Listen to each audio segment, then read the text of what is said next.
Itu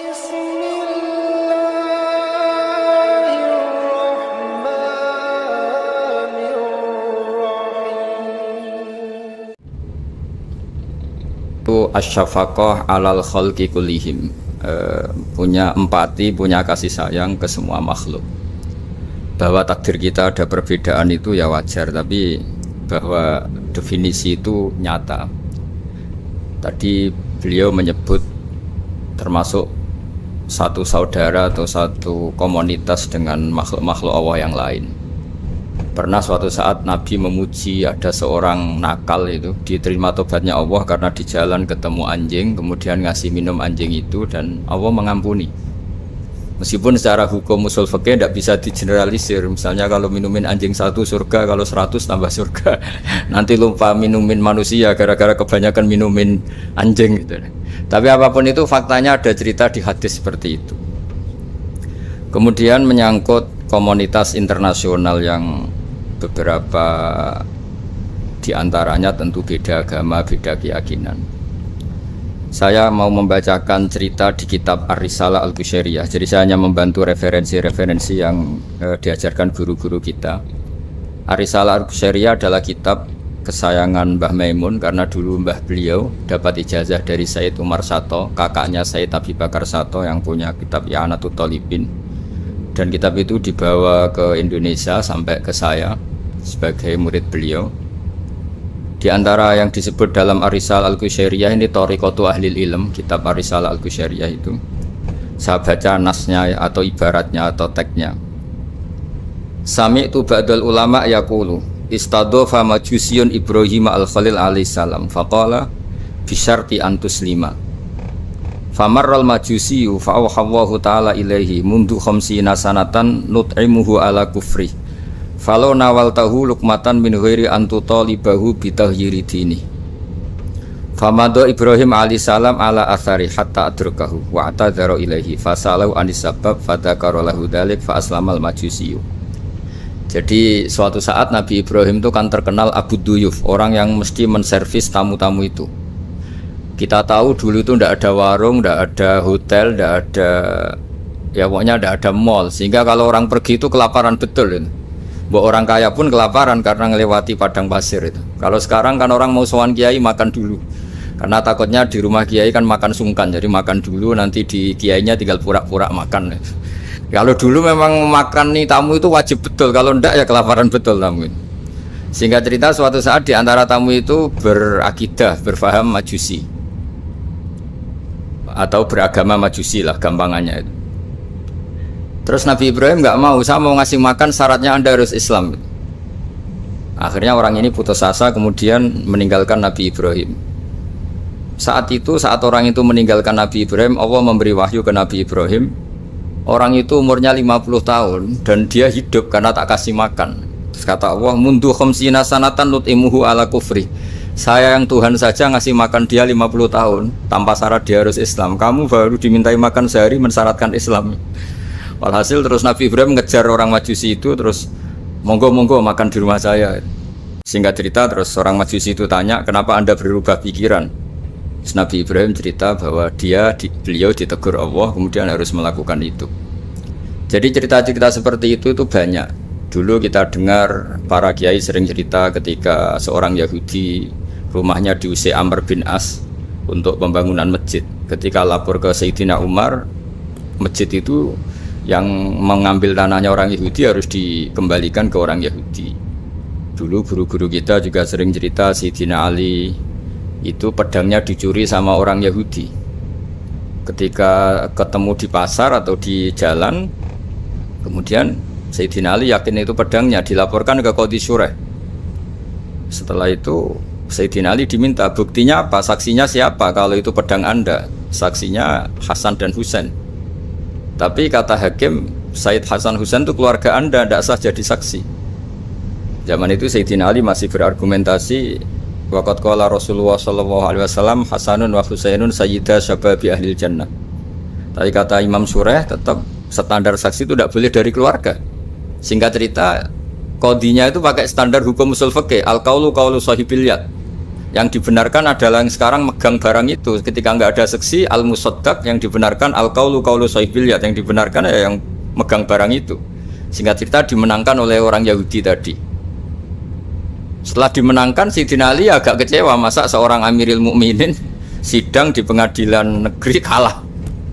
Tapi orang Yahudi tadi akhirnya insaf, sadar sampai masuk Islam, sampai beliau ngendikan bihada taqumus sama wal ard, karena ini langit dan bumi berdiri karena keadilan itu. Jadi ini cerita-cerita referensi yang bisa menolong teman-teman siapapun berkomunitas internasional. Karena pikiran saya sederhana ya, al ilmu yurisul akhwal, ilmu itu melahirkan sikap. Jadi kalau kita punya referensi yang cukup tentang toleransi, insya Allah kita hidup di mana saja punya toleransi, karena toleransi itu juga ajaran agama.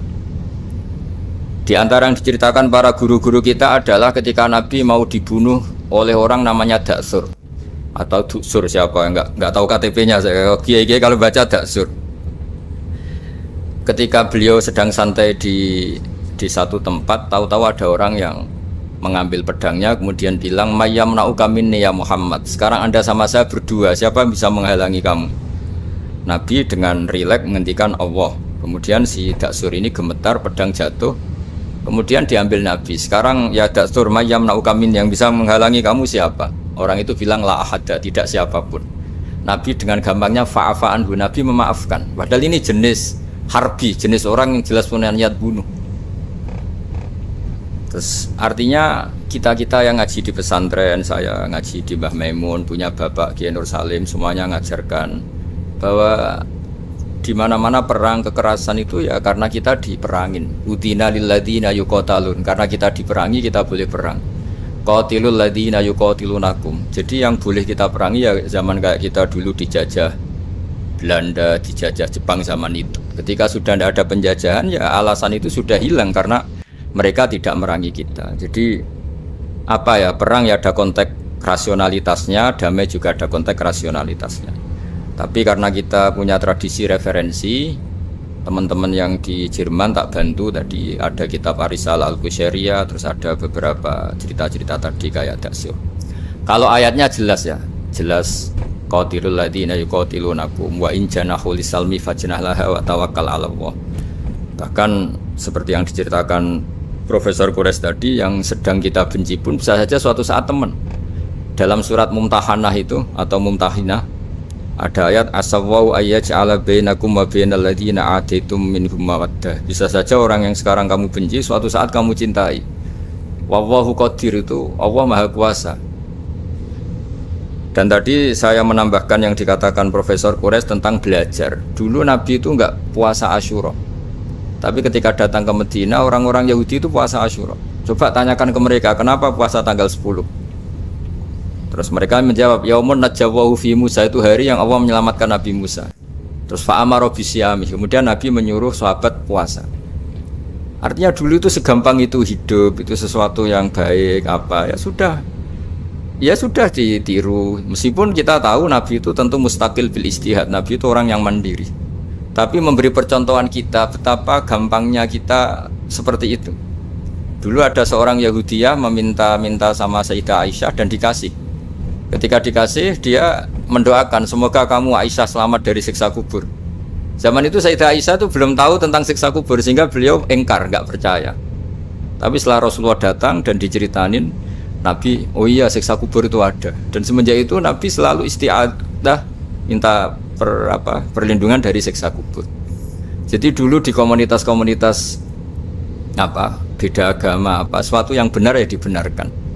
Makanya kaidah umum dalam interaksi antar agama itu la tusaddiquhum wa la tukadzibuhum, ya kamu jangan bilang iya, jangan-jangan enggak, ya jangan bilang tidak, jangan-jangan iya. Jadi aturan ilmunya jelas la tusaddiquhum wa la tukadzibuhum. Ya artinya sesuai referensi ilmu lah kira-kira begitu. Terus yang terakhir, ini saya mohon maaf sama komunitas di Jerman karena saya ini pura-puranya aja sibuk. Karena saya kira ini seberapa jam lagi saya ngajar ini. Nanti kalau saya tidak ngajar di sini yang ngundang agak-agak dosa. Jadi supaya sama-sama tidak dosa, ini saya ya nuruti jenengan. Tapi ya karena saya ngajar ini juga yang datang orang macam-macam. Ada yang Kalimantan, Sumatera mau ngaji di sini. Ini seberapa jam lagi saya ngaji Sahih Muslim. Yang terakhir ini di halaman Kitabu Adabil Ulfa wal Ukhuwah halaman 285 dalam Ihya juz 2. Di kitab saya juz 2. Mungkin kalau beda cetakan yang jelas ikut Kitabu Adabil Ulfa wal Ukhuwah. Di sini diterangkan oleh Imam Ghazali dengan beberapa riwayat yang disebut al-jiranu salasatun. Bertetangga itu ada 3. Jarun lahu hakun wahid, ada tetangga yang punya hanya satu hak. Wajarun lahu haqqani wajarun lahu salah satu hukukin. Terus beliau cerita yang punya 3 hak itu ya tetangga, ya seagama, ya masih ada hubungan kerabat. Yang punya 2 hak ya tetangga, ya seagama. Terus wa amal ladzi lahu haqqun wahid fal jarul musyrik. Yang punya hak 1 itu tetangga yang beda agama. Jadi intinya tetap dikasih hak meskipun beda agama. Sampai diantaranya disebutkan juga di halaman 287. Imam Ghazali ngendikan beliau berfatwa dan beliau bercerita rawahu Umar bin Syu'aib an Nabi an Jaddih anin Nabi. Terus qala Mujahid kuntu inda Abdillah bin Umar wa ghulamun lahu yaslahu syatan faqala ya ghulam idza salakhta fabda bijarinal yahudi. Abdullah bin Umar itu sedang memasak kambing, atau itu pembantunya ini sedang nguliti kambing. Itu pesannya Abdullah bin Umar, ya ghulam idza salakhta fabda bijarinal yahudi, nanti jangan lupa tetangga kita yang Yahudi. Ini di Ihya halaman 287. Hanya cerita kebaikan. Jadi cerita perang itu ya karena kita diperangin, tapi ya kalau kita dibaikin ya baik, itu ajaran Islam. Hatta qala dzalika miraron faqala lahu lima taqulu hadza. Ini pembantunya juga enggak langsung menerima. Kenapa? Saking enggak mau nerimanya diulang-ulang lagi oleh Abdullah bin Umar. Faqala inna Rasulullah sallallahu alaihi wasallam lam yazal yusina bil jar hatta khashina annahu sayuwarrithu. Kenapa engkau melakukan itu ya Abdullah bin Umar? Terus beliau menjawab, Rasulullah itu selalu berpesan untuk berbuat baik sama tetangga. Tadi kita tahu kalau tetangga punya 3 hak, berarti seagama, ada hubungan kerabat, hakul jar, berarti 3. Ada yang seagama dan tidak punya hubungan kerabat, berarti punya 2 hak, yaitu satu agama dan kerabat. Ada yang punya 1 hak saja, ya tidak keluarga, tidak seagama, tapi karena tetangga itu juga tetap punya hak. Dan itu pun masuk kategori lam yazal yusina bil jar, termasuk orang-orang yang harus kita baikin. Ya kalau di Qurannya kayak tadi ya, qatilul ladzina yuqatilunakum, boleh merangi ya yang merangi kita. Udzina lil ladzina yuqatalun, diberi hak merangi ya sama yang merangi kita, bukan yang tidak merangi kita. Terus waqala Hisham Kanal Hasanu la yara ba'san antut imal jarul yahudiyya wan nasraniyya min udkhiyatik. Bahkan sebagian ulama di sini disebut Hasan Basri berpendapat kalau berkorban, kalau punya tetangga Yahudi yang butuh nggak apa-apa dikasih dagingnya. Ini di halaman Ihya 287 juz 2. Jadi dari cerita-cerita itu dan referensi-referensi itu, teman-teman di Jerman nggak usah khawatir lah kalau kiai-kiai kayak kita itu berfatwa nggak boleh berkomunitas internasional nanti takut begini ndak lah. Kita bacanya ya sama seperti yang dibaca Profesor Kures, sama yang dibaca guru-guru kita. Jadi itu kalau boleh dikatakan sumbangan saya lah, bahwa di kita di pesantren itu ajaran-ajarannya juga seperti itu. Dan tadi beberapa kita saya sebutkan halamannya supaya bisa dicari, supaya tidak kelihatan hoax, juga tidak bikinan saya gitu, supaya jelas itu. Dan saya mohon maaf karena nggak bisa ngikuti sampai selesai, tapi saya ngapresiasi, semoga jadi syawal yang baik. Minal aidin wal faizin. Minal aidin artinya kita kembali menjadi ahli surga. Saya termasuk yang sependapat dengan kitab yang saya baca. Dulu kita ini ahli surga karena Nabi Adam lahirnya di surga dan diciptakan di surga. Karena satu kesalahan beliau harus kembali ke bumi. Dan setelah puasa itu selesai dan diterima, kita kembali ke ahli surga lagi, maksud minal aidin, kita kembali lagi berstatus sebagai ahli surga. Dan itu dimulai dari saling memaafkan, karena yang menghalangi masuk surga itu hak adami. Manusia itu kan paling kikir untuk memaafkan orang lain, padahal kalau hak adami belum selesai itu Allah tidak mau memaafkan. Makanya syaratnya masuk surga harus kita saling memaafkan. Dengan cara seperti itu insya Allah kita minal aidin wal faizin. Jadi mohon maaf, sekali lagi mohon maaf karena saya tidak bisa ngikuti sampai selesai karena saya harus ngaji, karena bukan papa ya, memang harus. Andai kan sunat itu mungkin saya tinggalkan Mohon maaf sekali. Wassalamualaikum warahmatullahi wabarakatuh. Waalaikumsalam. Terima kasih sekali Gus Bahak. Kalau misalnya untuk satu pertanyaan, mungkin masih bisa Gus Bahak atau Prof. Rais, karena Prof. Rais sama-sama harus ninggal 5 menit. Punten ini Gus, banyak yang nunggu, nanti saya yang dimarahi, ini saya juga menunaikan kewajiban. Ada satu pertanyaan dari pemerintah. Satu pertanyaan saya tunggu. Terima kasih Prof. Ini saya tanyakan langsung Prof. Saya pernah mendengar panjenengan menyampaikan tentang konsep kedamaian aktif dan pasif. Mungkin bisa dijelaskan Prof mengenai hal tersebut, khususnya dalam rangka mempersatukan hati tadi Prof. Baik. Jadi begini, saya beri contoh.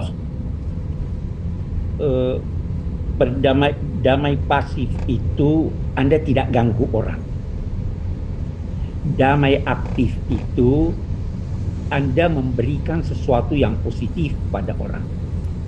Kalau kita berada di bus, duduk tanpa menyapa yang di samping kita, tanpa mengganggunya, kita duduk dengan baik sambil membaca atau merenung, itu terjadi kedamaian, tapi itu damai pasif. Ada yang aktif adalah Anda memberi dia, ini koran Mas mau baca, ini permen Mas, ajak dia ngobrol dan sebagainya, itu damai aktif. Nah di Al-Quran itu dua-duanya ada itu. Ya, idza khatabahumul jahiluna qalu salam. Kalau mereka itu disapa oleh orang-orang jahil, mereka tinggalkan. Salama, saya berikan kedamaian, damaian pasif. Nah, ya karena itu pesannya, kalau tidak bisa memberi, jangan ambil haknya orang. Kalau tidak bisa memuji, jangan cela dia. Kalau tidak bisa membantu, jangan jerumuskan dia. Itu damai pasif dan aktif. Terima kasih. Terima kasih Prof. Quraish Shihab. Sejatinya kami ingin memohon doa juga, tetapi insya Allah insya Allah lain kali kita ingin. Terima kasih sekali. Terima kasih. Assalamualaikum. Terima kasih. Salam. Sekarang kita lompat kembali ke Gus Bahak. Moga-moga beliau masih berkenan menjawab pertanyaan saya. Ngapunten Gus, satu saja Gus. Panjenengan pernah menyampaikan apabila kebodohan itu merusak, tetapi sok pintar itu jauh lebih merusak. Ini mungkin panjenengan berkenan menyampaikan soal. Tentu ada bodoh yang benar-benar nggak ditoleransi Allah Ta'ala, yaitu bodoh tentang Tuhan ya. Kita dikasih nikmat Allah, dikasih bumi untuk dipakai tanpa bayar, dikasih oksigen. Kemudian kita bodoh nggak tahu yang memberi siapa, itu kan bodoh betul. Tapi lebih merusak lagi ketika nggak ngerti, mengklaim dirinya sebagai ngerti. Karena itu artinya kan sesuatu yang harusnya larangan dimengerti, gara-gara kamu bilang itu ilmu, itu terus diilmukan. Jadi sesuatu yang salah tapi diilmukan, itu lebih ngeri karena menyesatkan. Saya beri contoh misalnya begini, kita di pondok itu kan ngaji jelimet lah. Jelimet itu ya detail gitu. Sehingga kita tahu lah bodoh yang paling nggak ditoleransi itu bodoh tentang Allah. Sehingga ketika pertama kita ngaji, awalu wajibin alal insan ma'rifatullah, pertama yang harus kita tahu itu Allah. Kita sebagai warga negara Indonesia aja tahu presidennya siapa, bupati kita siapa. Masa di buminya Allah tidak tahu yang bikin siapa, itu kan kebangetan. Itu bodoh, itu merusak. Terutama bodoh dalam hal-hal yang harus ngerti, ya itu tadi ma'rifatullah. Tapi juga ada yang lebih fatal lagi, tidak ngerti tapi menyesatkan dengan klaim ngerti.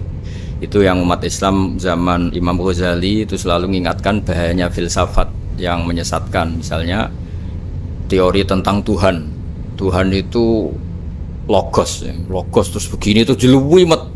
Sampai yang dengarkan aja nggak paham, yang ngomong juga masih nggak paham, apalagi yang mendengarkan. Tapi itu kan mengkaburkan teori Tuhan yang sejelimet itu. Padahal Tuhan bisa ditemukan dengan cara yang mudah. Tuhan itu siapa? Ya, yang pokoknya yang menciptakan langit bumi itu namanya Tuhan. Tuhan itu siapa? Yang wujudnya paling awal itu namanya Tuhan. Tapi gara-gara diberi penjelasan seakan-akan jelimet ilmiah, padahal itu nggak bener itu, hanya nggak bener. Lah itu lebih ngeri lagi karena orang akan bertuhan dengan cara yang salah. Ya kira-kira gitulah contoh ekstrimnya. Terus saya gimana? Terus saya nambahi tadi. Udah cukup ya? Ini penutup permintaan dari kawan-kawan untuk berdoa, Gus. Oh iya. Untuk kami-kami yang di sini. Ya. Surprise yang tadi juga sudah melibatkan panjenengan. Oh ya.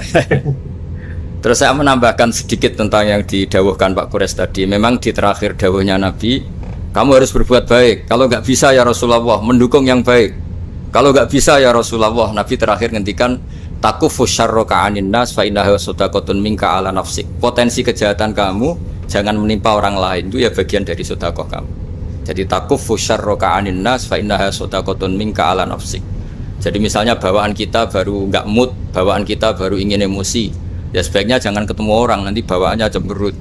Tapi kalau bawaan kita sedang baik, ya sudah nggak apa-apa ketemu orang itu. Jadi ya diukur-ukur sendiri lah gitu. Makanya kalau sedang jatuh tempo kredit, banyak utang, nggak usah keluar, nanti bawaannya ketemu orang marah ya kira-kira gitu. Ya dihitung-hitung sendiri. Al-Fatihah. A'udzubillahi minasyaitonir rajim. Bismillahirrahmanirrahim. Alhamdulillahirabbil alamin. Arrahmanirrahim. Shiratal ladzina an'amta 'alaihim.